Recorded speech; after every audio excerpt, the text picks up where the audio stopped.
ये मंदिर है द्वादश तिला का। द्वादश तिला में क्या था कि भगवान एक बार जब छोटे थे तो उनको थोड़ी सी ठंडी लग गई थी, और ठंडी लग गई तो इस तिला पे लाया गया था उनको। तो उनको गर्मी देने के लिए एक साथ 12 सूर्य लीला जब कर रहे थे तो भगवान तभी ठंडी लगी जब थी। अभी आप लोगों को ठंडी लगी है, एक भी सूर्य दिखाई नहीं दे रहा है देखो, लेकिन भगवान को जब ठंडी लगी बड़ा अच्छा लीला हो गया। जब भगवान को ठंड लगी तो 12 सूर्य एक साथ उनको ताप देने के लिए आए। एक साथ कितने? 12 सूर्य, इसलिए द्वादश मतलब 12, और ये तिला जहाँ से प्रकाशित हुए थे 12 सूर्य। अब भगवान को ठंडी तो लगी थी, अब गर्मी भी लगने लगी। एक साथ सूरज इतना आएगा तो क्या होगा, तो बहुत यहाँ तक आवाज आती है देखो। तो 12 सूरज ने जब गर्मी दिया तो भगवान थोड़ा पसीना से पसीने पसीने हो गए, तो उस पसीना से एक तालाब बना और वो कुंड वहाँ पर है, ठीक है। जब जाएंगे छोटा सा है, तो कुंड बन गया, ठीक है। द्वादश कुंड तिला का कुंड बना वहाँ पर, तो उस कुंड का जल हम आज भी ग्रहण करते हैं। छोटा सा है, जो भी मिल जाए। लेकिन प्रमुखता हमारे कलयुग में वो जो भगवान के द्वापर युग का लीला के बाद ये जो मदन मोहन जी का विग्रह है, वो ओरिजिनल विग्रह वज्रनाभ भगवान के पोते ने बनवाए थे, और वो था गोकुल महावन में। मदन गोपाल जी थे एक्चुअली, जो वज्रनाभ ने बनवाए थे मदन गोपाल जी, वो गोकुल महावन में थे। और अद्वैत आचार्य अद्वैत भट्ट यहाँ पर, अद्वैत भट्ट महावन से उनको लेकर यहाँ पर आए थे, इस द्वादश तिला के इस स्थान पर। यहाँ पर आकर उन्होंने पूजा किया। अद्वैत आचार्य जय श्री कृष्ण चैतन्य प्रभु नित्यानंद श्री अद्वैत गदाधर शिवाश आदि गौर भक्त वृंद। तो ये जो चैतन्य महाप्रभु हैं स्वयं राधा कृष्ण, नित्यानंद प्रभु बलराम है, अद्वैत आचार्य महाविष्णु और सदाशिव कंबाइंड है। And then comes Gadadhar Pandit and Shivas and Gadadhar Pandit. तो ये राधा रानी और नारद मुनि है ये सब। तो इस प्रकार से पंच तत्व का मतलब ये होता है। पंच तत्व मतलब अग्नि जल वायु आकाश नहीं, हम इन पंच तत्व की बात कर रहे हैं जो 5 महान जन हैं। तो अद्वैत आचार्य ने यहाँ पर लाकर उनकी गोकुल महावन से यहाँ पर लाकर उनकी पूजा की थी। लेकिन कालांतर में जब अपने आतंककारी लोग आए, जब तोड़ने की बात आई, जब उठाने की बात आई, तब यहाँ से मदन मोहन जी को लेकर, मैंने कल बताया था, काम्यवन होते हुए कहाँ गए, वो जयपुर गए थे। तो वृंदा देवी काम्यवन में रह गए, और मदन मोहन, राधा गोपीनाथ और राधा गोविंद देव जी कहाँ चले गए, राजस्थान में चले गए। तो कारोई में आज भी मदन मोहन जी का ओरिजिनल विग्रह है। ये जो है सब प्रतिमूर्ति है हमारे, और इनके साथ, इस विग्रह के साथ राधा रानी, और एक साइड में देखोगे दूसरे साइड में ललिता देवी हैं। ये जो है सो लाया कृष्ण पुरुषोत्तम सेन नाम के राजा थे, उन्होंने भगवान के इस विग्रह को यहाँ पर दान देकर रखा था, बनवाए थे उनके लिए। उसके बाद कालांतर में जब अद्वैत आचार्य वृंदावन ब्रज छोड़कर निकल गए, कहाँ, मायापुर के लिए या के नवद्वीप के लिए निकल गए, तो उन्होंने ये विग्रह की सेवा किसको दे दिया, यहाँ के ब्राह्मण चौबे को दे दिया। मिस्टर ब्राह्मण, मिस्टर चौबे, कोई है क्या चौबे? चतुर्वेदी तो पता है, ये चतुर्वेदी हैं। चौबे जो है, चौबे ब्राह्मण को दे दिया। तो 14 ब्राह्मण ने कई वर्षों तक पूजा किया। कालांतर में सनातन गोस्वामी, जो कि चैतन्य महाप्रभु के प्रमुख पार्षद में से एक, शिष्य में से एक, षड गोस्वामी में से वरिष्ठ गोस्वामी कौन है? श्री रूप सनातन भट्ट रघुनाथ, श्री जीव गोपाल भट्ट दास रघुनाथ। तो सनातन गोस्वामी ग्रुप गोस्वामी के बड़े भाई हैं। सनातन गोस्वामी वैसे शाश्वत ब्राह्मण परिवार से थे, है तो ये लोग साउथ इंडियन ब्राह्मण थे, लेकिन बंगाल में रहते थे, तो बंगाली ब्राह्मण कह सकते हैं। और उस समय पे मुसलमान शासक के उसमें प्राइम मिनिस्टर और फाइनेंस मिनिस्टर थे दोनों भाई। बाद में जब चैतन्य महाप्रभु से मिले तो पूर्ण समर्पित हो गए चैतन्य महाप्रभु के शरणों में, और इन्होंने सब कुछ छोड़ दिया। तो जब छोड़ने की बारी आई तो मुसलमान शासक ने बोला कि तू कैसे छोड़ के जा सकता है। सनातन गोस्वामी इतने विद्वान थे, रूप गोस्वामी दोनों भाई, कि एक साथ कई भाषाओं के में लिपि लिख सकते थे, कई भाषाओं के विद्वान थे, और अर्थशास्त्र से लेकर वेद शास्त्र से लेकर पॉलिटिक्स से लेकर कई शास्त्रों के ये ज्ञाता थे। तो कोई भी शासक के अंदर में अगर इतना विद्वान व्यक्ति रहे और प्रॉपर मैनेजरल व्यक्ति रहे तो उसको कोई छोड़ना नहीं चाहेगा। तो सनातन गोस्वामी ने बोला मैं नहीं रहूँगा, तो उनको जेल में डाल दिया। तो रूप गोस्वामी ने कुछ पैसे के बल पर घूस खिलाकर, वहाँ के सेनाओं को घूस खिलाकर फिर जेल से निकाला। बाद में रूप गोस्वामी भी वहाँ से निकले भागकर। फिर सनातन गोस्वामी चैतन्य महाप्रभु से आकर मिले, चैतन्य महाप्रभु ने कहा कि जब समय आएगा तुमको बुला लूँगा। तो बुलाया, फिर बनारस में गए और चैतन्य महाप्रभु ने सनातन गोस्वामी को बड़ा सुंदर से भक्ति रस का ज्ञान दिया और उनको आदेश दिया कि आप ग्रंथों का निर्माण करो, ग्रंथों की रचना करो जो लुप्त हो गए हैं। तो सनातन गोस्वामी ने बहुत सुंदर सुंदर ग्रंथ की रचना की, जिसमें से एक ग्रंथ है, किसी को याद है? रूप गोस्वामी, बृहद भागवतामृत। बृहद भागवतामृत बहुत सुंदर ग्रंथ है, उन्होंने रचना किया। और कई सारे ग्रंथ हैं जिन्होंने रचना किया। और बनारस से निकलने के बाद, चैतन्य महाप्रभु से पूरे ज्ञान लेने के बाद, उनको आदेश था कि वृंदावन लुप्त है, लॉस्ट वृंदावन कहते हैं उसको। ये सारे जितने 12 वन थे वो सब सारे गुप्त हो गए थे। लुप्त कहे कि गुप्त कहो, दिखाई नहीं देता था। न राधा कुंड दिखाई देता, खेत था वहाँ पर, श्याम कुंड भी खेत था। ये सब कुछ मंदिरें नहीं थे, कुछ नहीं थे, सिर्फ पहाड़ था। ये सब कुछ नहीं था, सिर्फ ऊंचा स्थान है, न कोई मंदिर था, न कुछ भी नहीं था। बस ब्रजवासी कहते हैं अपने आप को, लेकिन कुछ था नहीं। तो सनातन गोस्वामी और रूप गोस्वामी को ये आदेश मिला था, इस लुप्त को, इस गुप्त को जागृत करो। चैतन्य महाप्रभु स्वयं भी आए, उन्होंने आदेश दिया और इन लोगों ने जो कार्य संभाला। जब सनातन गोस्वामी आए तो वो तो रहने लगे यहाँ पर, इस टीला के बाजू में, यहाँ पर रहने लगे। तो एक दिन वो मधुकरी करते थे। ये जितने हमारे गोस्वामी हैं, मधुकरी मतलब भिक्षाटन करके खाते थे। जो मिला वो आज के लिए सफिशिएंट है। रोज़ थोड़ा मधुकरी करते थे, ब्रजवासी ने जो दिया वही खाते थे। ऐसा नहीं कि ज़्यादा है तो आज इतना लेते हैं, कल 10 दिन के लिए रखते हैं, ऐसा कुछ नहीं है। जो मिला वो खाते थे।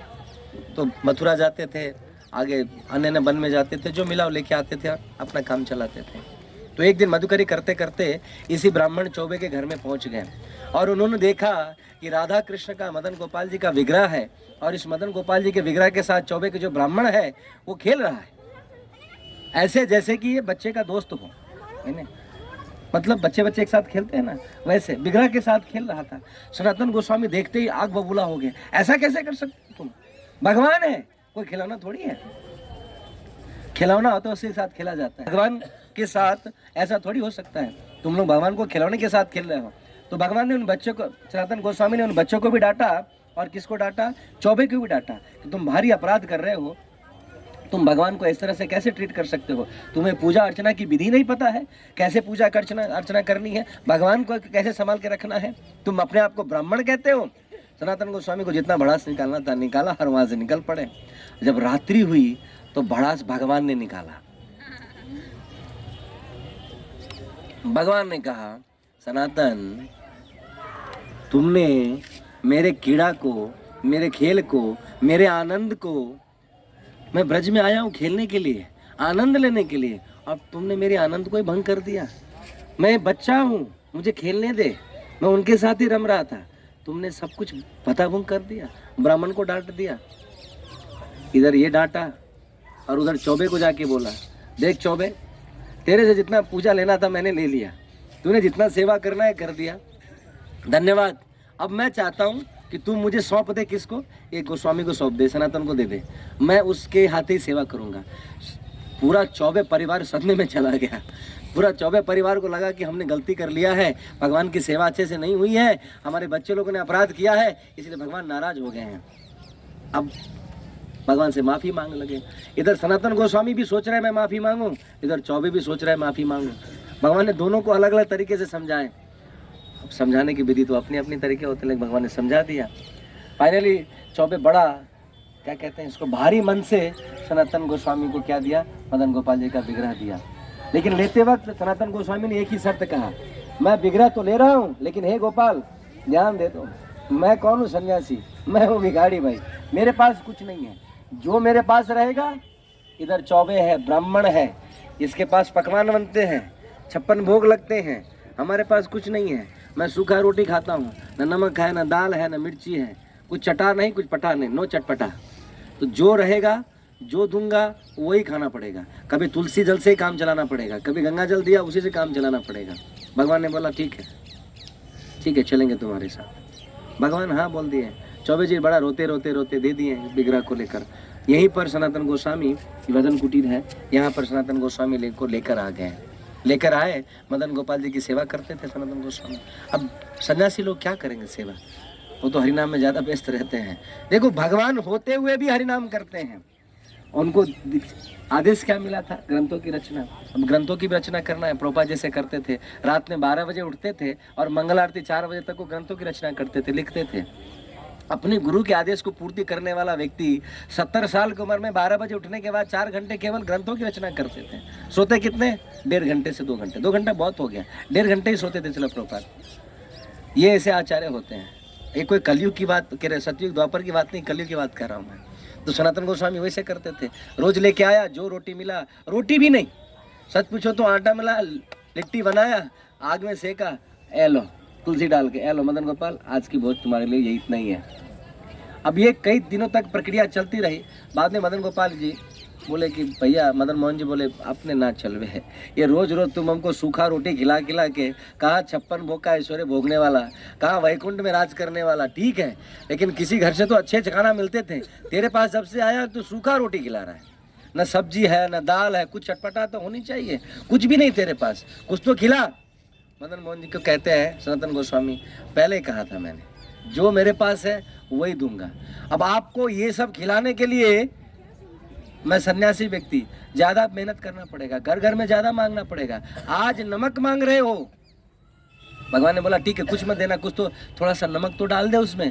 सनातन गोस्वामी कहते हैं कि आज तुम नमक मांग रहे हो भैया, कल सब्जी के चटपटा मांगोगे, उसके बाद और कुछ मांगोगे, पकोड़े मांगोगे, फिर रबड़ी मांगोगे, ये आइटम बढ़ता जाएगा। और मैं सन्यासी, मैं गृहस्थ नहीं हूँ, मेरे पास कोई है नहीं आजू बाजू में। एक कोपिन, ऊपर से एक वस्त्र, ऊपर का भी कुछ नहीं। एक पेड़ के नीचे रहते थे, कोई कुटिया भी नहीं था। मदन गोपाल जी के नीचे एक छोटा सा बना दिया था, बस वही था उनका हट। वहीं पर भगवान ने मान लिया सेवा करने के लिए। मदन मोहन जी को लगा कि अब बहुत हो गया, ये मानने वाला तो है नहीं, ये बड़ा जिद्दी है, अब करे सो करे क्या। तो एक इस यमुना किनारे से एक व्यापारी कपूर मिश्र जा रहे थे और उनका नाव में, पूरा नाव किससे भरा था? सॉल्ट से भरा हुआ था। यमुना में फंस गया, वो फंस गया तो परेशान। पानी और नमक समझते हो, एक बार भी लगा ना, एक झटका लगा तो पूरा नमक पानी में मिल जाएगा। स्टेटमेंट बड़ा जाहिर होता है यहाँ पर। ये कपूर परेशान हो गया, कौन इसका समाधान दे सकता है। तुरंत मदन गोपाल जी बच्चे के रूप में गए वहाँ पर, बोले बाबा क्या प्रॉब्लम है? अरे देख मेरा नाव फंस गया। अरे ऐसा क्या? वो कुटिया पे जाओ, वहाँ पे एक बाबा बैठे हैं, वो इतना चमत्कारी आशीर्वाद देगा, तुम्हारा नाव खुल जाएगा। वो बाबा के पास आ गया, बोला बाबा मेरा नाव फंस गया है। बोला मैं सन्यासी आदमी, तुम्हारा नाव को क्या कर सकता हूँ, मेरे पास कुछ नहीं है, खाली हाथ, मेरे पास कुछ नहीं है।